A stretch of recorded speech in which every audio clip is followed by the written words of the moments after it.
Guys, welcome to my vlog. Ayun, Diyos ko. Ako'y napagod kakagayat ng ng halaman doon na may carrots. Yun lang, carrots nga lang. Naganon ako ng carrots, sakit sa kamay. Ay, doon ako kanina, nag-uumpisa na ako mag-demo kung ano yung mga kagamitan.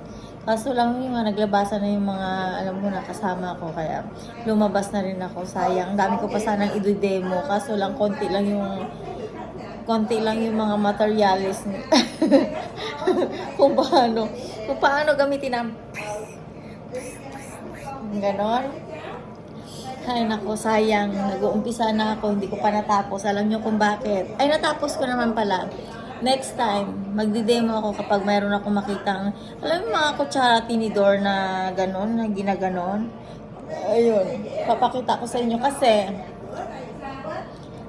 experience ko yun nung gusto ko sanang pag-aralan kung paano mang ganon. kung paano mang ganon kasi ay, nako, hindi ka aya-aya. Kaya gusto kong i-try kung paano sa kanila, kung paano gawin. Ayun lang, guys. Hindi ko na kailangan ito kung sino sa kanila. Pwedeng sa puwet ng linta, pwedeng sa puwet ng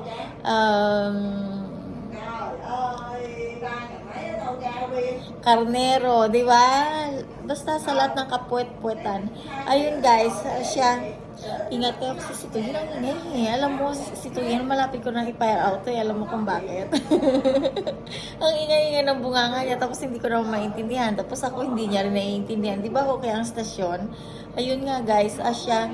Straight ang aking buhok, no? Banat na banat. Alam mo, ilang buwan na ako mula nung nariban yung buhok ko. Grabe, sabi ko, dapat dati pa ako nagpapariban, no?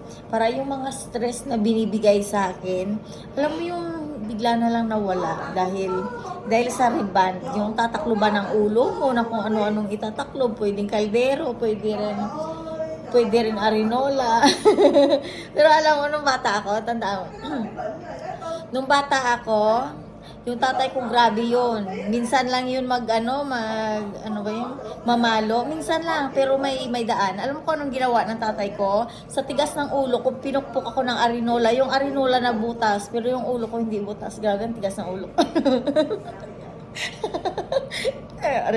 Experience na hindi ko makakalimutan sa tatay ko. Ay, yung tatay ko magaling yan.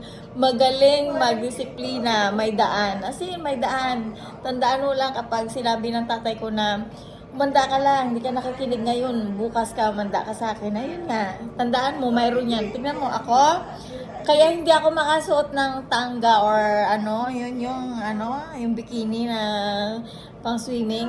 Kasi mayroon akong 3.5 remembrance ko sa tatay ko. Sa tatay ko, ubod ng bait. Pero tingnan mo, may remembrance ako. Hindi ko na ipapakita, mahirap na.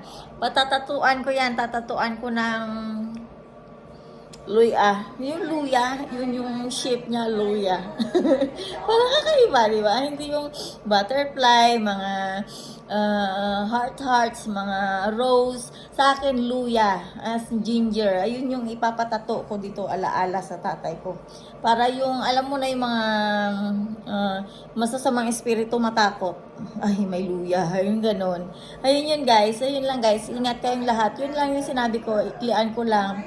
Ako'y tutula, mahaba ako uupo. Tapos na po. Bye. Have a nice day.